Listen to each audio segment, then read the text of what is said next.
Hello विद्यार्थी मित्रों,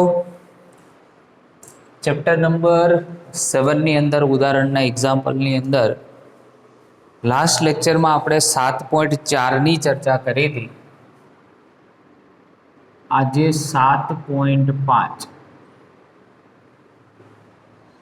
આકૃતિમાં દર્શાવ્યા મુજબ એક પ્રકાશીય બલ્બ અને એક ઓપન કોઇલ ઇન્ડક્ટરને એસી સ્ત્રોત સાથે કળ દ્વારા જોડેલ છે. આકૃતિ આપણે આપી દીધેલ છે. એક પ્રકાશીય બલ્બ છે. આ પ્રકાશીય બલ્બ બરાબર, અને આની સાથે એક ઓપન કોઇલ ઇન્ડક્ટર શ્રેણી બરાબર.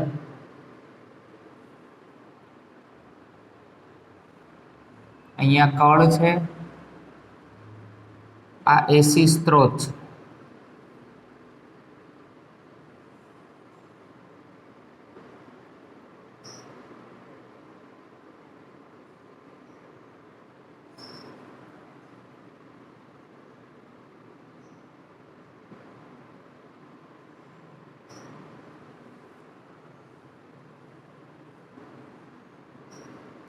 આ સ્ત્રોત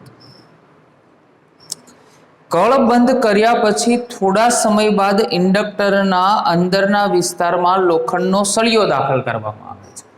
બરાબર. તો આવતા પ્રકાશીય બલ્બની પ્રકાશિતતા વધશે, ઘટશે કે કોઈ જ ફેરફાર નહીં થાય? તમારો જવાબ કારણ સહિત સમજાવો. બરાબર.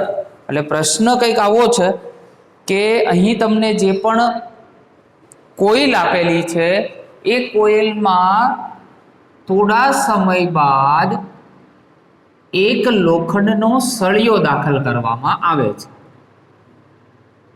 આ લોખંડનો સળિયો, અને આ કળને બંધ કરવામાં આવે છે. આપણે જાણીએ છીએ કે કળને જો બંધ કરીએ એટલે વિદ્યુત પ્રવાહનું વહન થાય. તો લખીએ, કળને બંધ કરવાથી પરિપથમાં વિદ્યુત પ્રવાહનું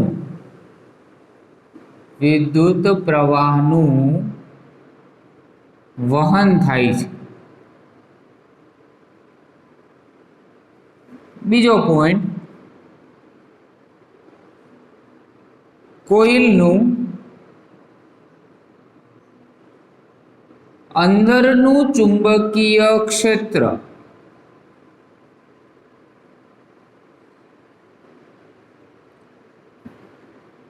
લોખંડના સળિયાને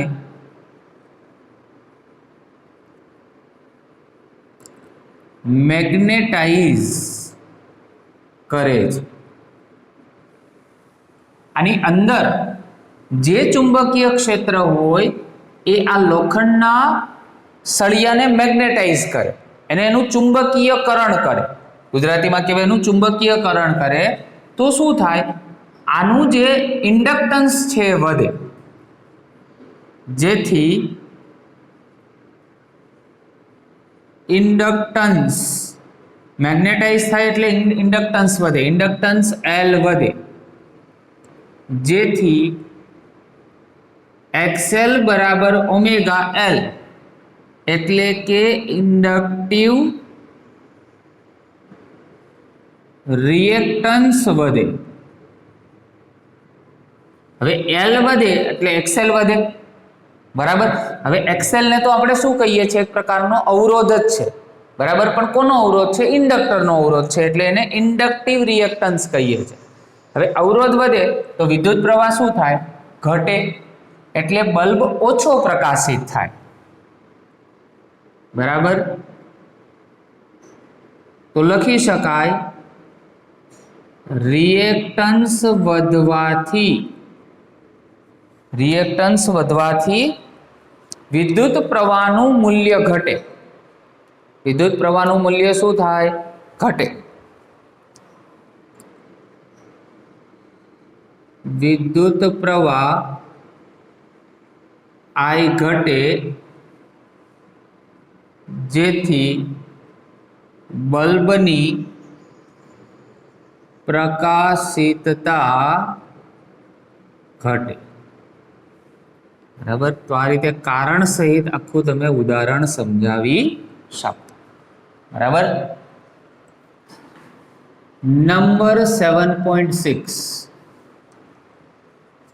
નંબર 7.6.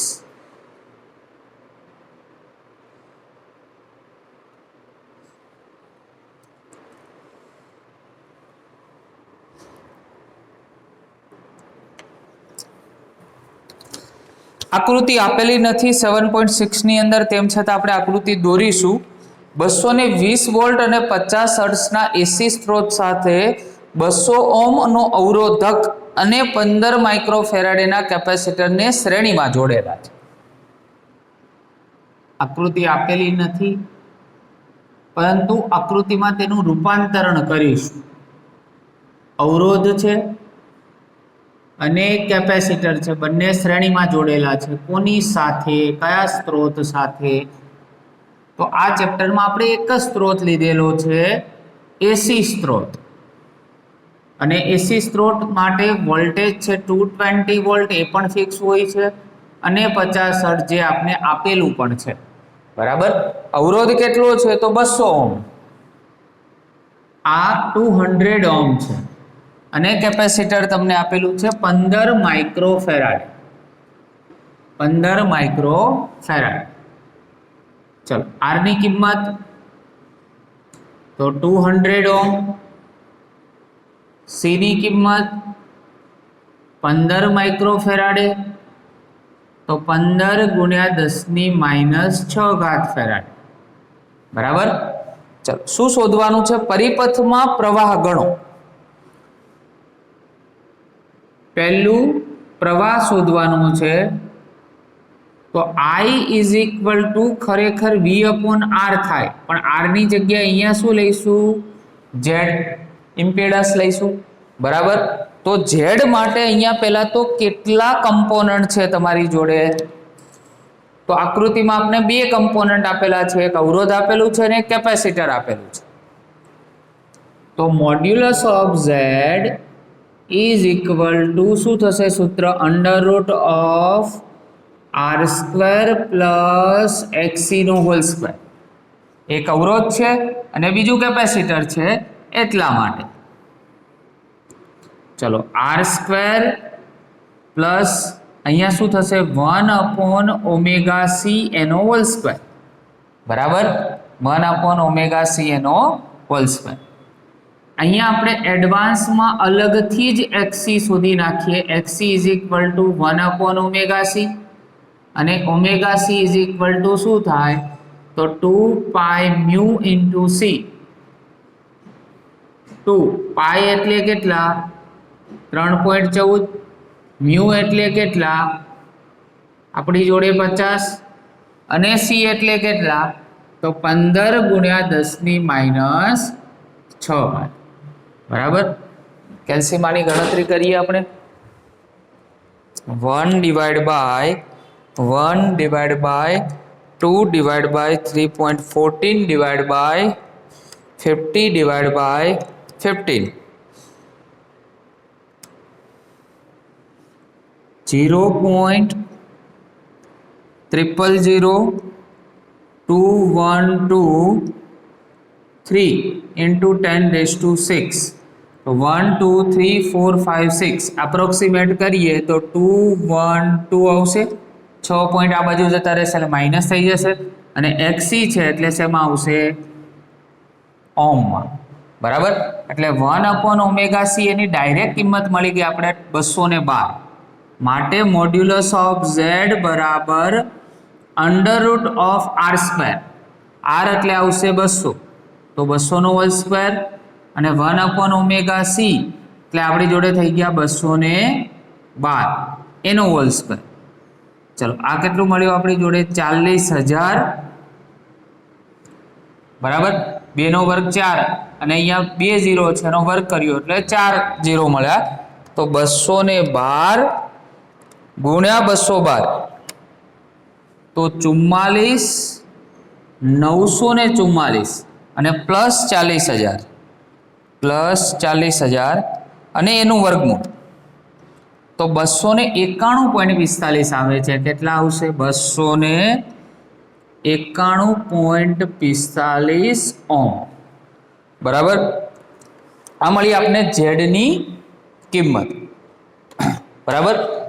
આપણે તો પ્રવાહ શોધવો છે, તો પ્રવાહ માટેનું હમણાં જે સૂત્ર આપણે કીધું એ પ્રમાણે સૂત્ર શું આવશે? I = V/Z. સૂત્ર આવશે I = V/mod(z). V ની કિંમત આપણી જોડે છે 220 અને mod(z) મળે આપણે 291.45. માટે પરિપથનો વિદ્યુત પ્રવાહ ફરી એકવાર કેલ્સીમાં કરીએ 220 અને ડિવાઈડ બાય 291.45 0.7548 એમ્પિયર. આ પહેલો આન્સર મળે. ચલો બીજું શું પૂછ્યું છે? તો બીજો પ્રશ્ન જોઈએ એ જ દાખલામાં. તો અવરોધક અને કેપેસિટન્સ ના બે છેડા વચ્ચે વોલ્ટેજ RMS શોધો. વોલ્ટેજ RMS અવરોધ, તો અવરોધ માટે વોલ્ટેજ RMS એટલે VR. સૂત્ર શું થાય? IR થાય. I તો આપણી જોડે ખબર છે 0.7548 અને R ની કિંમત કેટલી છે? 200. બરાબર. સેમ એવી જ રીતે VC શોધવાનું છે. તો VC બરાબર I. R ની જગ્યાએ અહીંયા શું થાય? કેપેસિટિવ રિએક્ટન્સ થાય એટલે 0.457548 સેમ. અને XC આપણે એડવાન્સમાં શોધેલું છે. કેટલું છે આપણી જોડે? 212. ચલો આ બંનેની ફરી એકવાર કેલ્સીમાં ગણતરી કરીએ. બરાબર.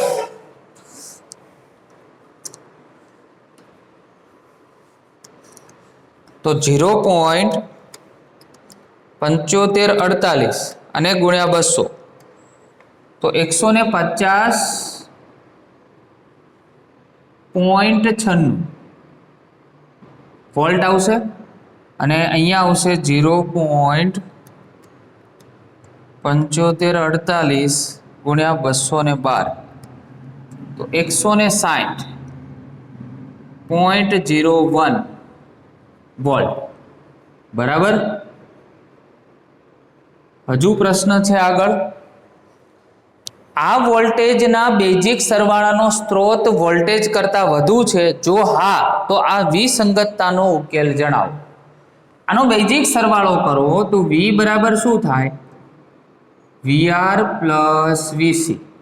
હવે VR એટલે 150.96 અને આ 160.01 એટલે ટોટલ સરવાળો કરીએ તો 160.01 150.96 પ્લસ 160.01 310.97. બરાબર. કેટલો મળ્યો ટોટલ બેઝિક સરવાળો? આ મળ્યો તમને કુલ એનો બેઝિક સરવાળો. હવે ખરેખર આપણે આપેલું છે 220 વોલ્ટ અને અહીંયા મળ્યા 310.97. તો આ જે વિસંગતતા મળી, ખરેખર આપણે સોર્સ કેટલો હતો? 220 વોલ્ટનો હતો અને જવાબ મળ્યો આપણે 310.97. તો આવું કેમ થયું? તો આ વિસંગતતા ઊભી થઈ કે ભાઈ હવે આ વિસંગતતા છે એનો આપણે ઉકેલ લાવવો પડશે. બરાબર. તો પહેલા તો આ રીતે બેઝિક સરવાળો શક્ય નથી. તો પહેલા લખી શકાય અહીં VR અને VC નો બેઝિક સરવાળો ન કરી શકાય.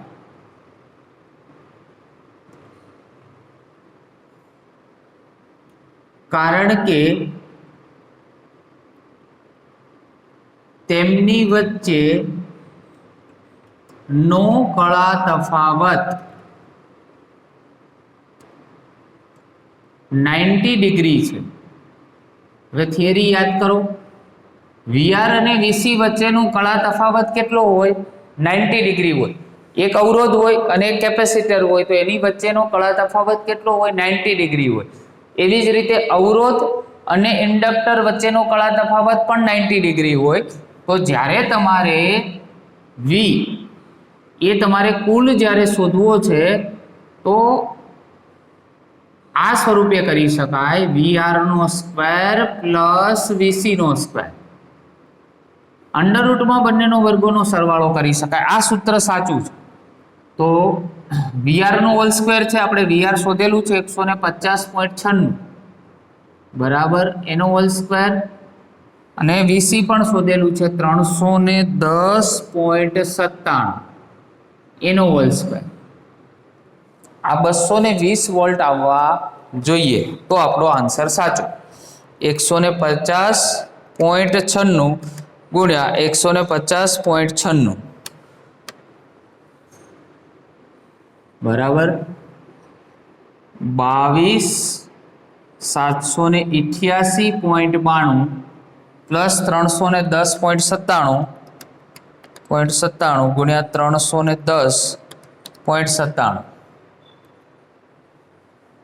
આ થયું 96,702.34 અને પ્લસ 22,778.92 બરાબર અને એનું વર્ગમૂળ